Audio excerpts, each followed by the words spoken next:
They talk about inflation. Shortly after we moved there, the exchange rate went from 10 rubles to $1. In a week, it went to 1,000 rubles to $1. In another week, it went to 10,000 rubles to $1. Imagine you have $100,000 in the bank, and then you wake up.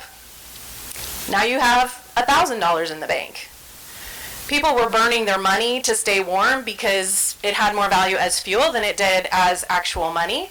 And it was just this true suffering that I had never seen before, and that I don't think we see in America. People who were literally starving to death in a metropolitan city. It's a city of 18 million, Moscow is. They were suffering, under communism. They were not allowed to have church. They weren't allowed to worship God. The communist motto was, the state is your God. So we had spiritual, physical, emotional oppression like we've really not seen in our lifetime, I don't think.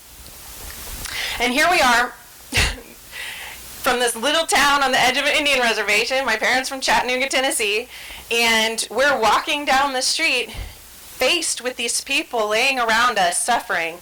And I remember so distinctly, I'm 11 years old, and we're walking past a man who is drunk and laying on the sidewalk, and he's in just a short sleeve shirt and pants, middle-aged man. And my reaction is to look at him and be like, yeah, kind of serves you right. It's negative 35 degrees outside. He's not making it through the night, right? He's gonna freeze to death. Probably within minutes, he'll be frozen to death.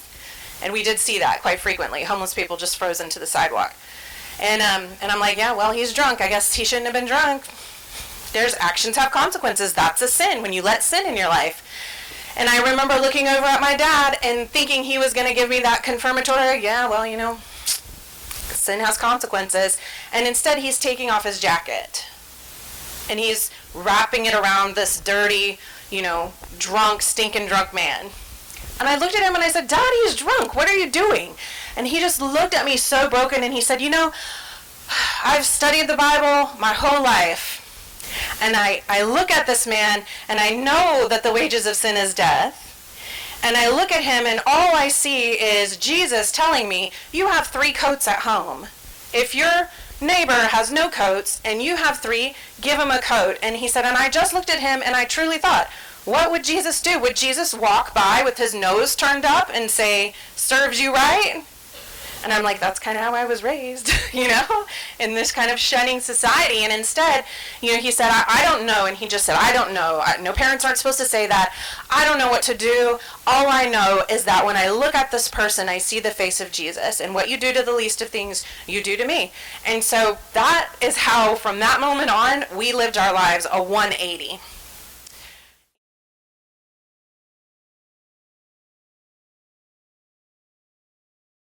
The thing that separates you from every creature in the known universe is right here, this prefrontal cortex. It allows you to rationally kind of assess your environment. It gives you inhibitions. It really allows for top-down control of all of your thoughts, your behaviors, and your actions. Connected to all parts of the brain. You've got little neurons connected from your prefrontal cortex all the way back into all parts of your brain so that you can intelligently regulate your thoughts, your feelings, and your behaviors, which is very, very unique, which is why we don't necessarily blame wild animals when they, eat a human, because we're like, they're wild animals. They don't have a prefrontal cortex. That's what they do. I might need help with this. Okay. Intelligent regulation. The thing is, this is under non-stressed conditions. Okay. Now, if you were to only use your prefrontal cortex, it can be somewhat of a slow process to have to rationally look at, what am I seeing? I'm seeing a white chair. What are chairs for? Historically, they're for sitting. Does it look sturdy enough for me to sit on? All of that rational prefrontal cortex is a slow process. So what does happen when you're in the jungle and there's an animal with no prefrontal cortex and it's trying to eat you? If you have to be like, that looks like a cat. That looks like a very large cat. Cats eat meat. I'm made of meat. Perhaps I should go do something. If you're thinking logically through this, you're already going to be lunch. So what we have is this really cool trigger mechanism by which we can shut off the prefrontal cortex and activate our primitive reflexive responses, right?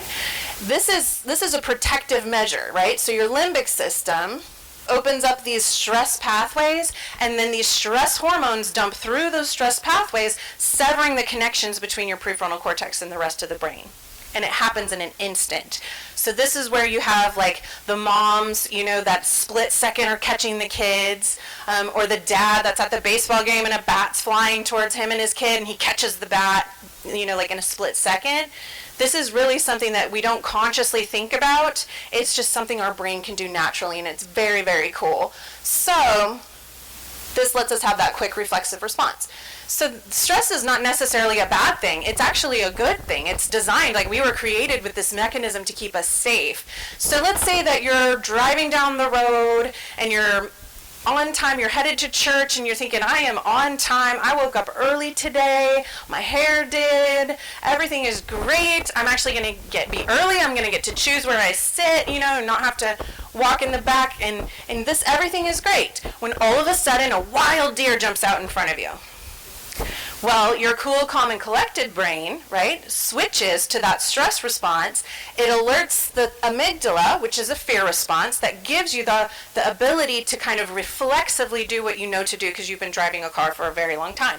And so you apply even pressure to the brake and you don't oversteer, you just steer gently into the shoulder, right? And the deer goes galloping majestically away, and your hypothalamus is looking around to see, are there any other threats?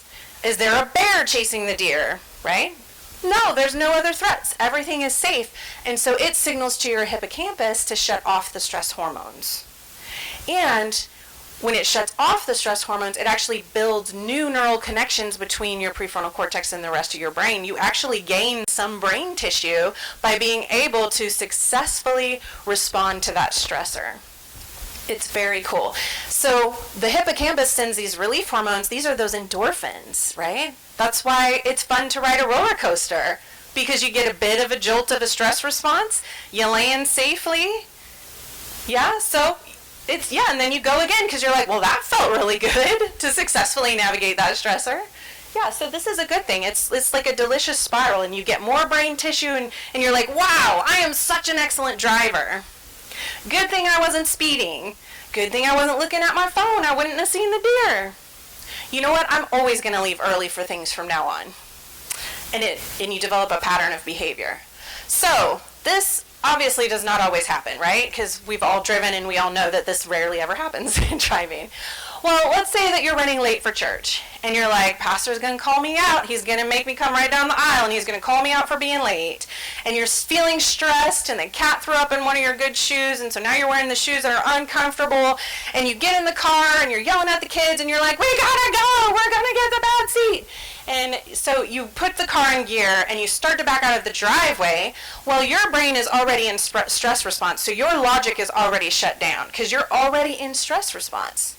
So when you start to pull out of the driveway and you see that shadow in the corner of your eye, your brain goes, oh, it's a deer! And you go, ah! And you steer your car way off into the neighbor's mailbox. Again. Then your neighbor comes out and he's mad, and your hypothalamus looks around and says, no, we have so many more stressors now, do not shut down, more stress hormones, more stress response, and so your hippocampus cannot send the relief hormones. It shrinks, actually, physically shrinks in size, so its ability to shut off the stress response is impaired, even though the amount of hormones needed is exponentially growing. And this is a chronic stress. When you hear people talk about chronic stress, this is what it means. Your brain is stuck in this loop where you've got all of these stress hormones and it can't dig itself out.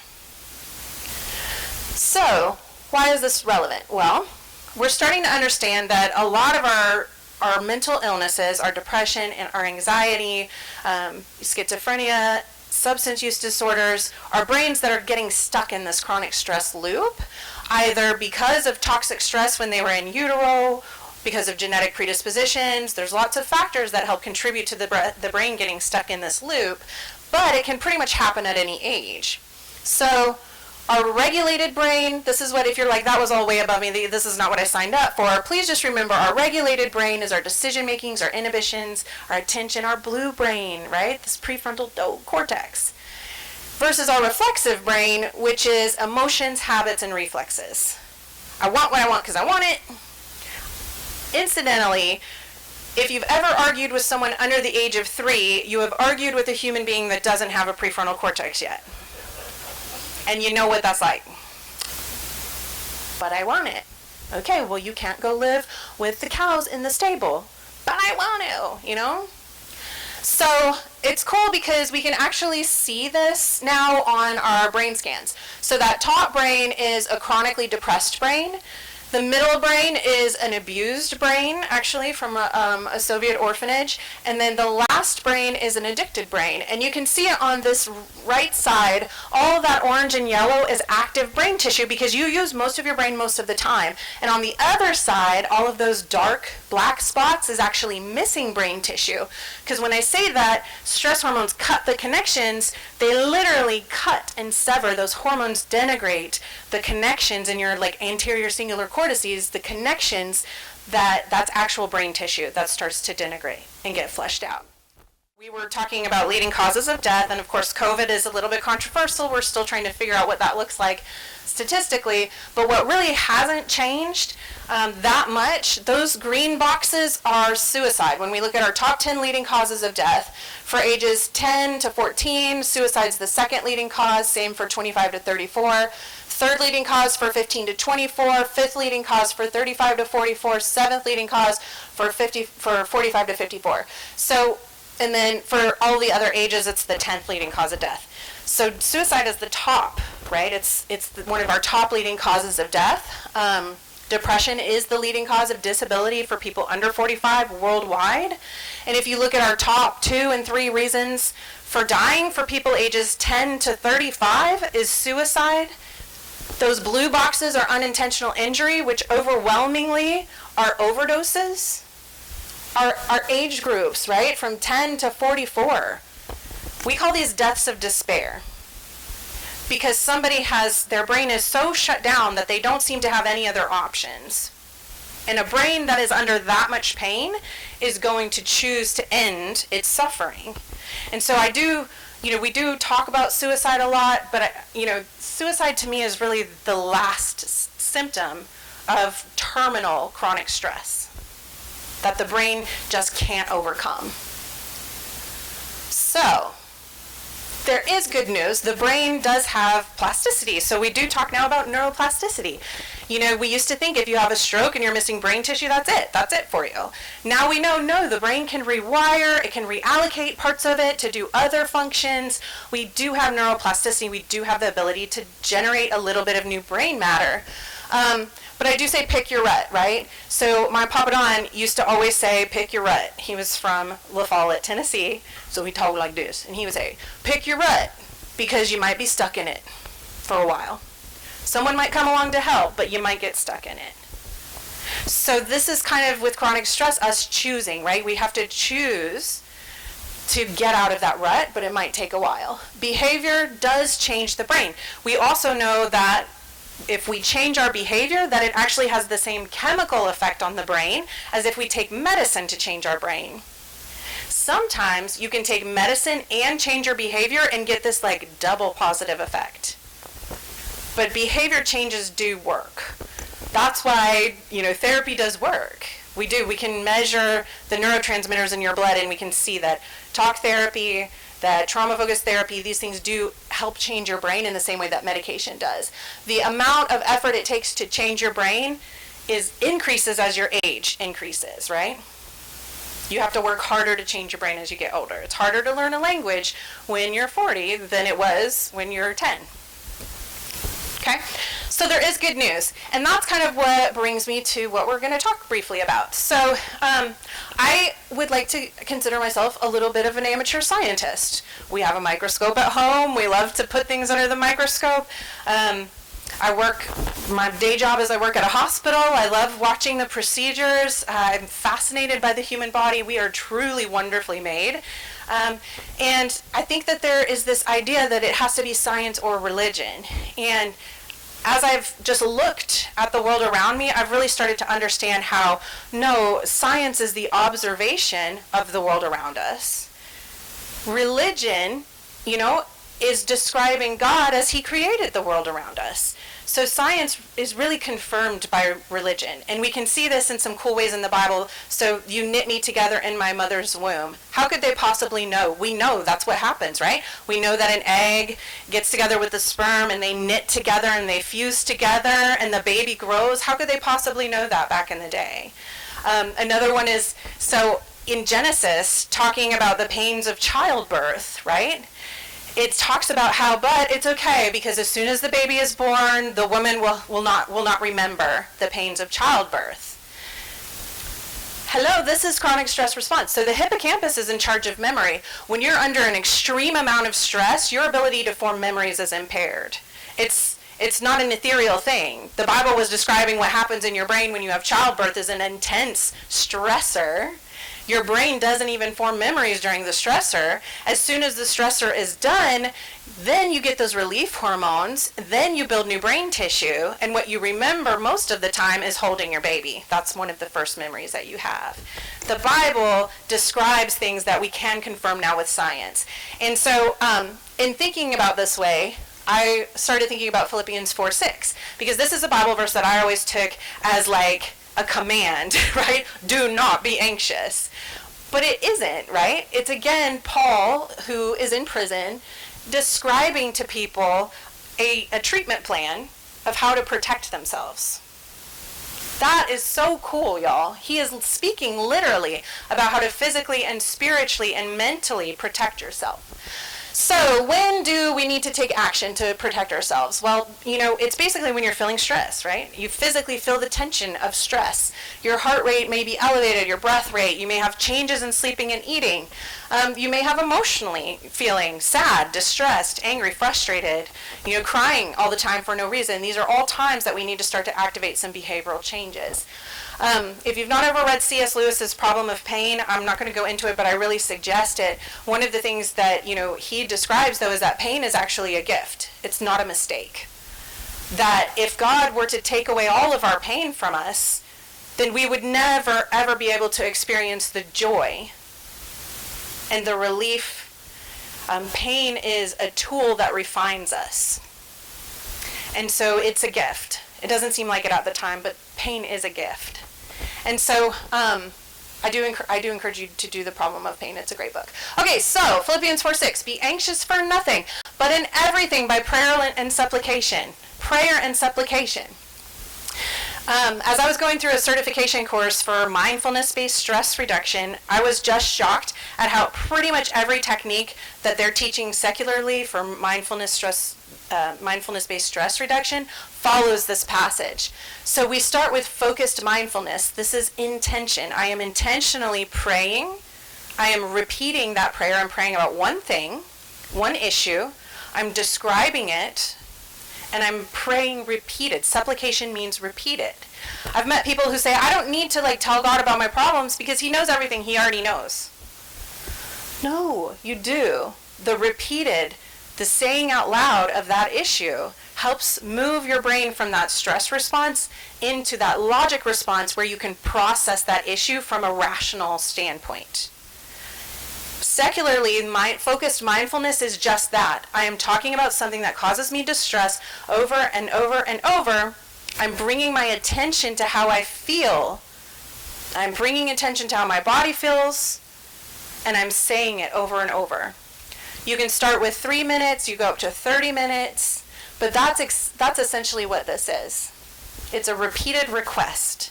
It's describing that issue, and it does help start processing that from your limbic system into your prefrontal cortex. It's very cool. Be anxious for nothing, but in everything by prayer and supplication with thanksgiving, let your requests be made known to God. So again, this is what we call gratitude meditation. And Berkeley, right? So Berkeley did a study where they had people write one gratitude letter for 3 weeks, 1 letter a week. So 3 letters, 1 letter a week for 3 weeks.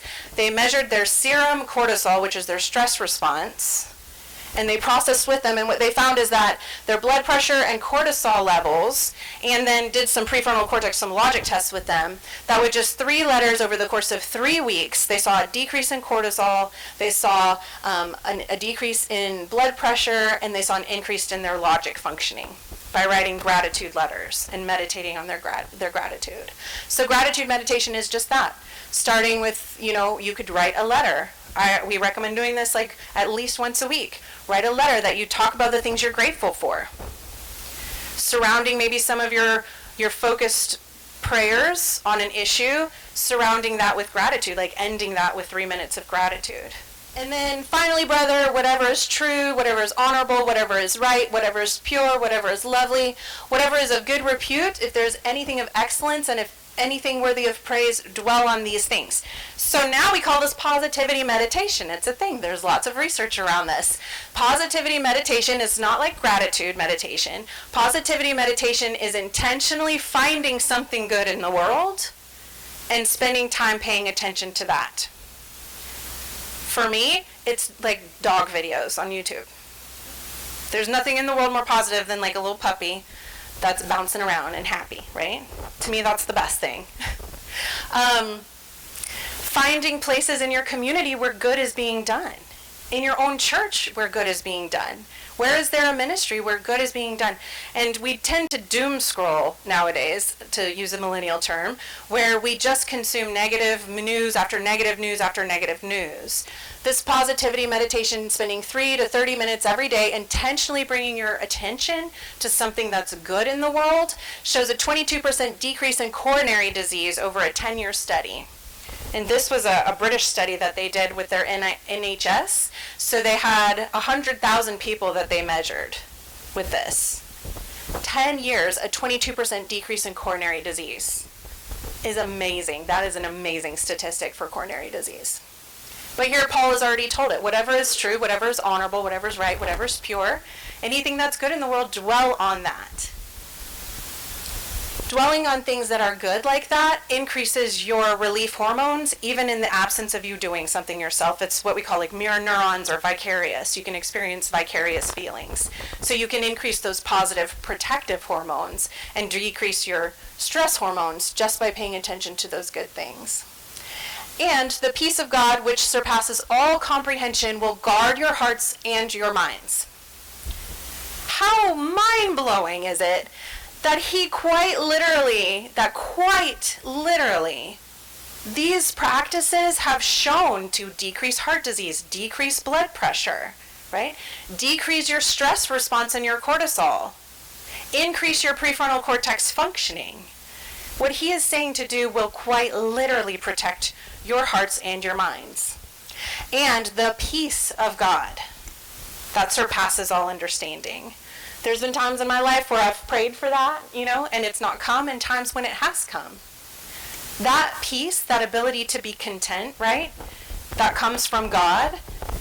That comes from God teaching us how to use our bodies as he created them. So I just love that. Practice these things. Practice, right? Being intentional about using these meditations, which they are in your books, that this practice can lead to your overall health and well-being in addition to your overall mental stability. The God of peace will be with you. I just think that's so cool. How neat. I think that's so neat. So I'll wrap this up with, his last thought, which is his final thought. Not that I speak from want, right? He's in prison. About to be dead. For I have learned to be content in whatever circumstances I am. I know how to get along with humble means. I also know how to live in prosperity. And any and every circumstance I have learned the secret of being filled and going hungry, both of having abundance and suffering need. I can do all things through him who strengthens me. This is a technique that we call radical acceptance. Some of our stress comes from us not being able to accept the here and now and what's happening in the present. This radical acceptance, focusing on the present moment. I can't do anything in the past. I can't do anything in the future. The only moment I have control over is right now, this present moment. Using these other techniques, your prayer and supplication, your focus, your gratitude, with Thanksgiving, your positivity, dwelling on things that are positive in the present moment, leads to this radical acceptance and this ability to be content in whatever circumstance you have. And I can do all things through him who strengthens me. This is very true. We've talked about this a lot, yes. Humans are so resilient. They are so resilient. And God doesn't give us more than we can bear. But I do say that with the caveat that sometimes our brains get stuck in this loop. Sometimes, people don't start off life with all of the health that we've been fortunate to have, to be able to sit here and even learn these techniques. There are people who they don't have that advantage, and they can't. And when I look at those brains where you have a brain that's all shut down and only those little 4 parts of the brain are working, so often I hear people say, why can't you just choose a better choice? Oh my gosh, what are you even anxious about? Just stop. Why can't that schizophrenic person just take his medicine? Does he like living on the street? I think he just wants attention. And to me, that's a lot like, if somebody has their legs amputated and they're in a wheelchair and they're at the base of the stairs, no person would go up to them and say, I think you're just not trying hard enough to walk. Just get up and walk. If you try hard enough, I can't want this more than you. You have to want help. I don't have any legs. How am I supposed to walk? And it's the same with people with mental illness, the severe mental illness. They don't have the brain capacity to do anything different. And I think back to, what we do, and I do want to invite the lieutenant up here to talk with me through kind of some of the things that we do. We do see these people that can't make a different choice for themselves. So we kind of wanted to share with you a story.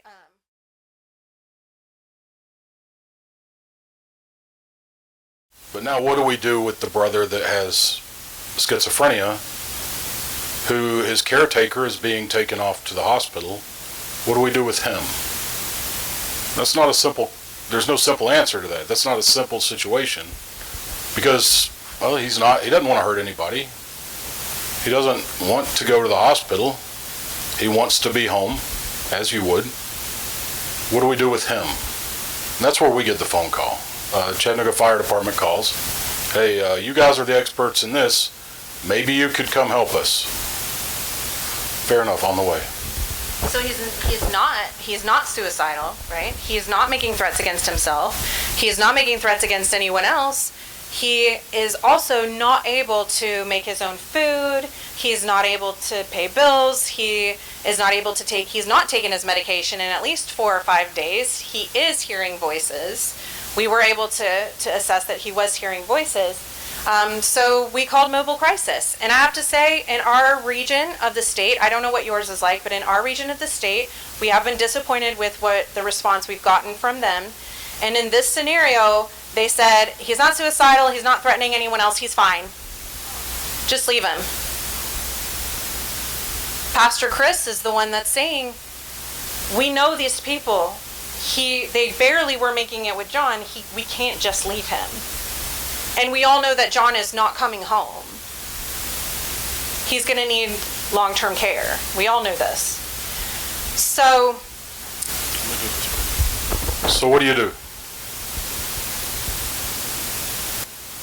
Here's what we do. Here's what I assess. We go out, we talk to them, right? And what I'm assessing, because Tennessee statute gives law enforcement, any officer authorized to make an arrest, statutory authority to take someone involuntarily, if need be, for psychiatric care, right? So I'm assessing the criteria when I get out there. And what you'll hear from a whole lot of people, well, they're not suicidal and they're not homicidal. I'm not going to do. Well, that's not the statute. That's not the law, right? The law says if they're suicidal or wanting to cause serious harm to themselves, that is grounds, if it's because of their mental illness, for an involuntary commitment. If they're homicidal or want to kill other people because of their mental illness, that's grounds for involuntary commitment. If they're causing others reasonable fear due to violent behavior because of their mental illness, that's grounds for involuntary commitment. Or the last one, and this one is an important one, if they're unable to avoid severe harm or injury due to specific risks, that's grounds for involuntary commitment. Does he fit that criteria? Absolutely.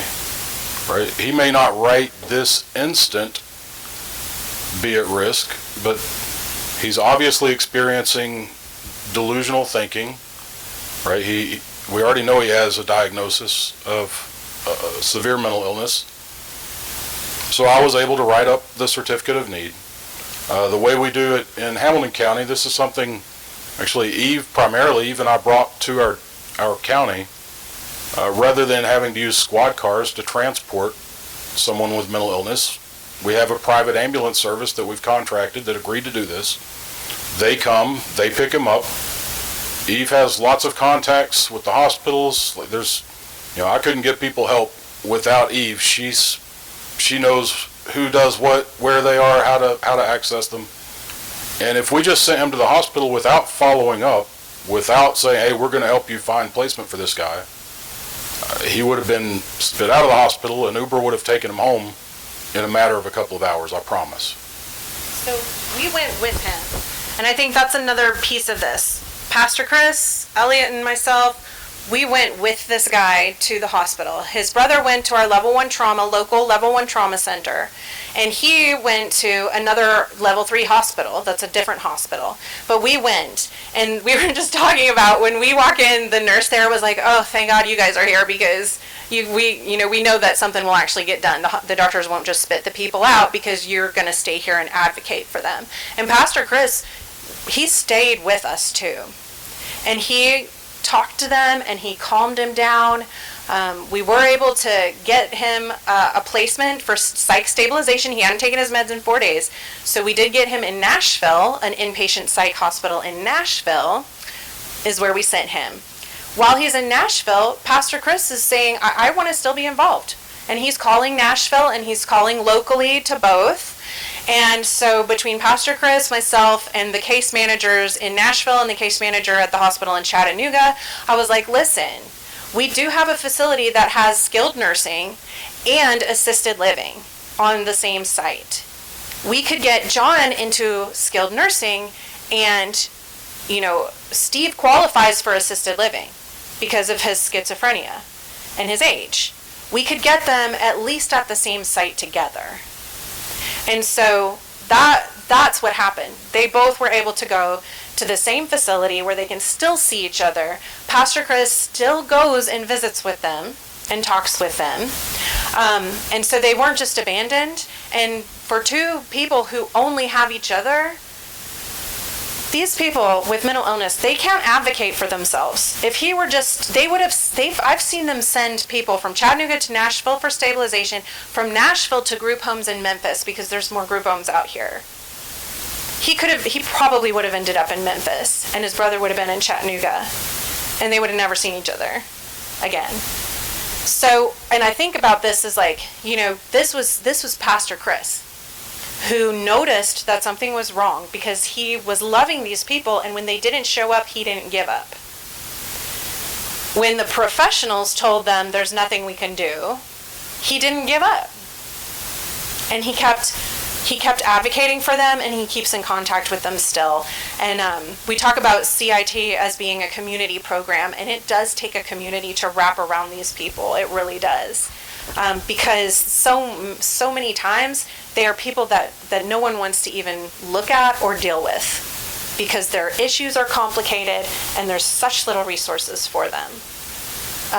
We had another one, an elderly woman who it just baffles my mind that this would happen in the 2020s.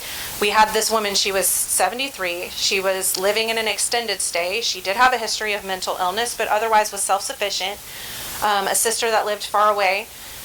She had a stroke, and when she didn't pay her extended stay, the landlord kind of went up there and was like, what's going on? She was incapacitated, she had a stroke. They sent her in an ambulance to the hospital. And we'll spare you all of the details, but she could say yes or no, but she couldn't answer open-ended questions like, where do you live? Who are you? What's your background? She could tell you yes or no. Yes, I'm in pain. No, I'm not in pain. Do you want food? Yes or no. She was also quite antagonistic. These people are not always the cuddliest people. Let me say, historically, she was quite antagonistic. Yeah. Because she did have a history of mental illness. She had a bipolar diagnosis, right? So a lot of the hospitals have records of her. She's already been labeled in the charts. We have amongst us another, here she is again, this crazy woman, right? So that label, I think, is a big part of why she wasn't getting the care that she actually needed. And so she was assessed. They argue with me about whether she had a stroke. The woman had a stroke. I don't care what your blood work says. She went from almost hyper manic to she can't walk, borderline catatonic overnight. But blood work says she's fine. She's breathing okay.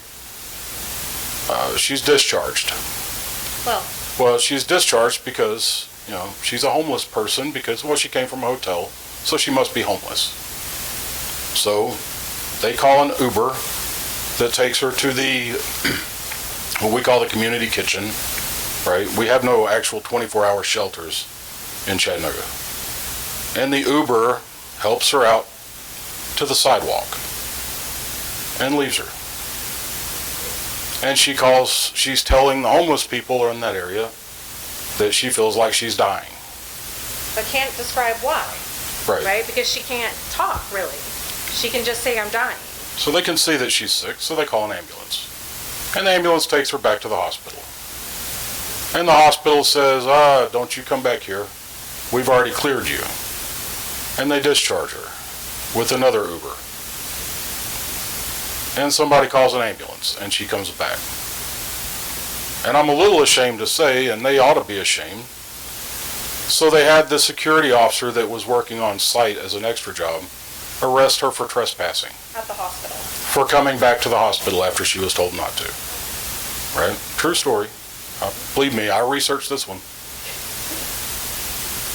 So within a couple of days, she goes to court, and they dismiss the charges. So the jail, instead of, she can't walk anywhere, she can't walk. She is incontinent of bowel and bladder.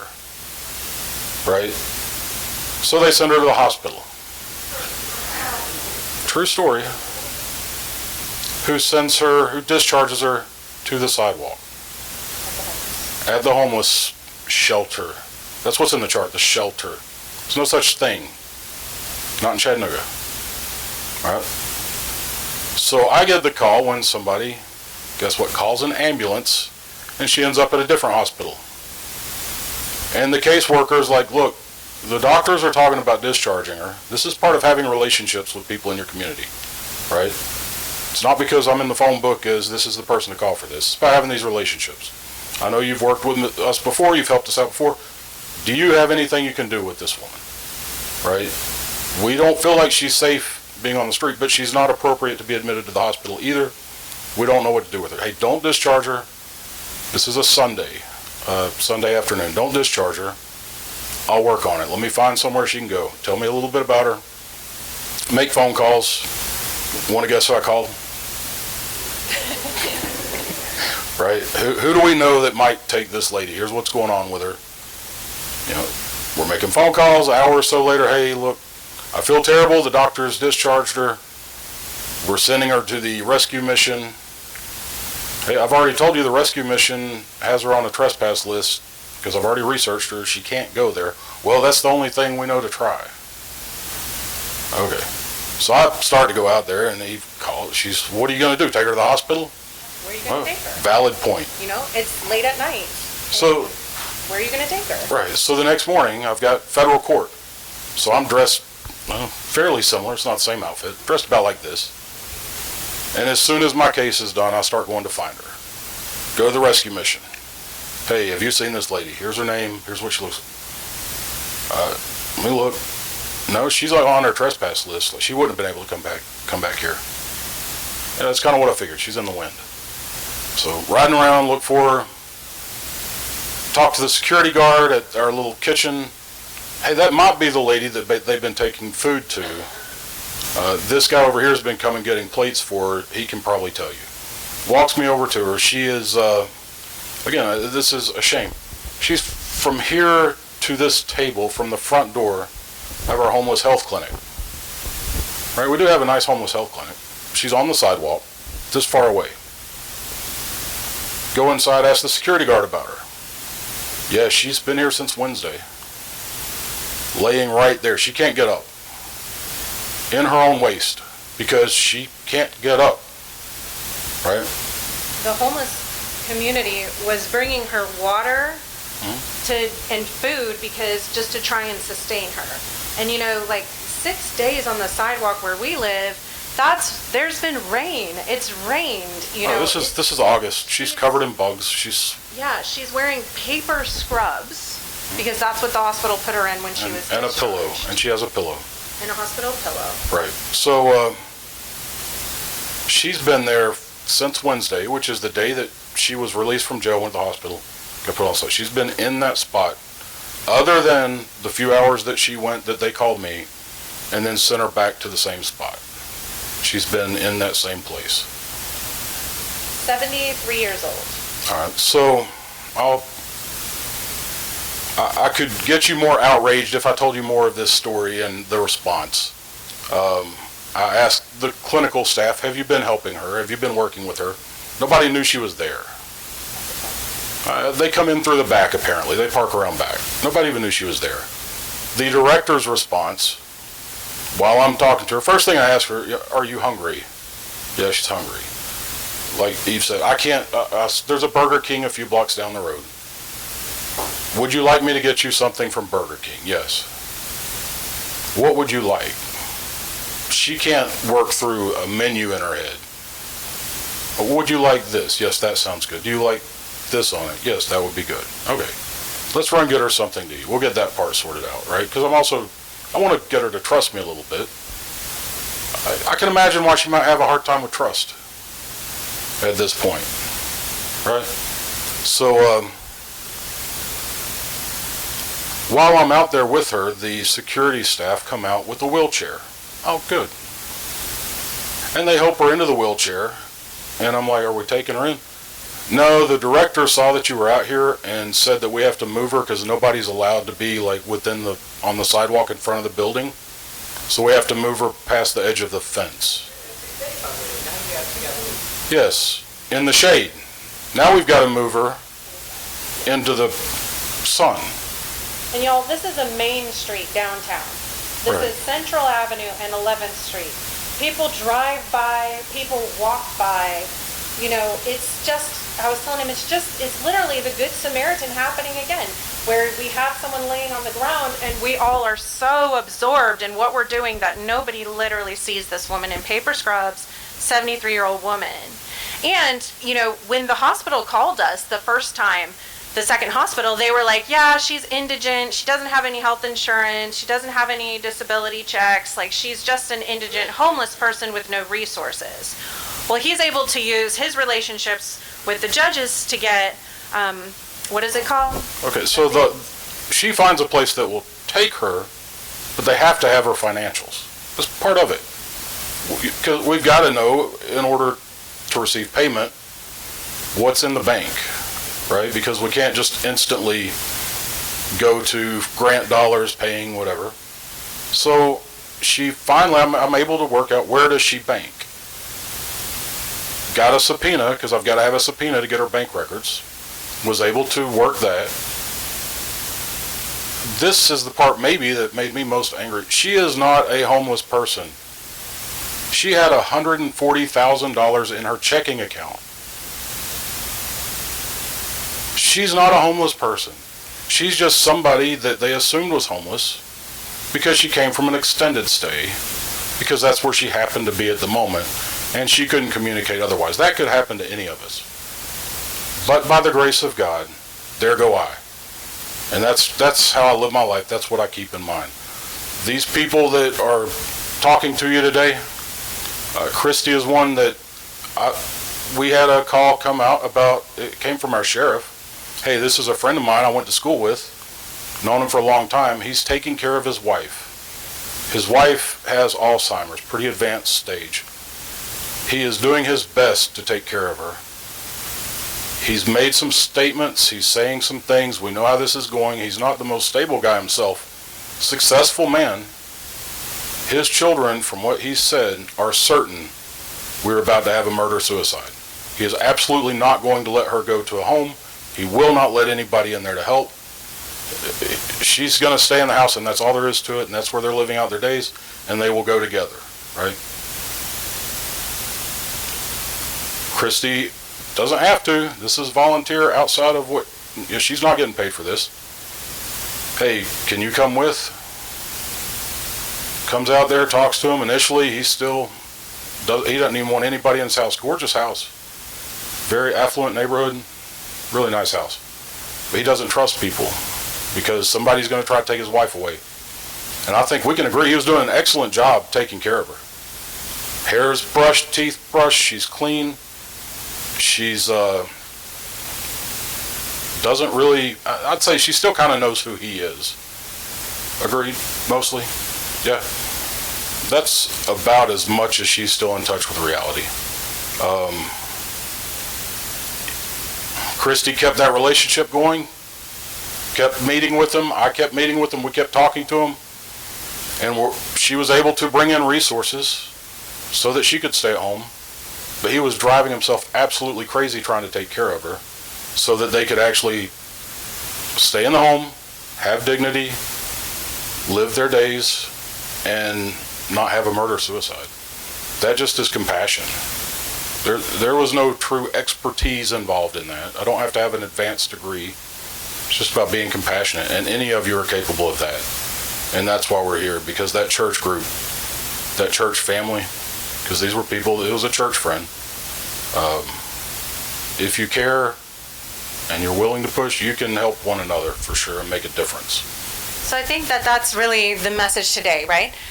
I hope you learned some skills to help protect yourself and protect your heart and mind. And I also hope that you got a little bit of an insight into, we talk about these are the scenarios playing out every single day. There is an old woman dying on your sidewalk somewhere. And, there are brothers that are being separated for life. And there's no discriminating factor there. It happens to the wealthy, it happens to the poor. So many times we see people that they do have resources. So she was an executive with TVA before she retired. She did have mental illness. She was successful. She had the stroke. We were able to get her into a really, really nice long-term care home, and she's living out her life there with dignity instead of dying on a sidewalk in paper scrubs. And so I did want to tell you, for these, I kind of have those warning symptoms. You can try to call 988. You all have a little bit better crisis system than we do, so you can try and call 988 as long as nobody is imminently hurt or at risk.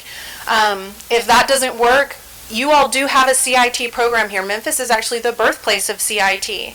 And I say that, though, with the caveat of, if they only called Eliott, he's got broad shoulders, but no one person can do this alone. Even the people that don't have any training, there's so much value in just walking alongside, showing love, letting that person who no one else sees, looking them in the eyes, seeing them as their true self, which is a brother or sister in Christ.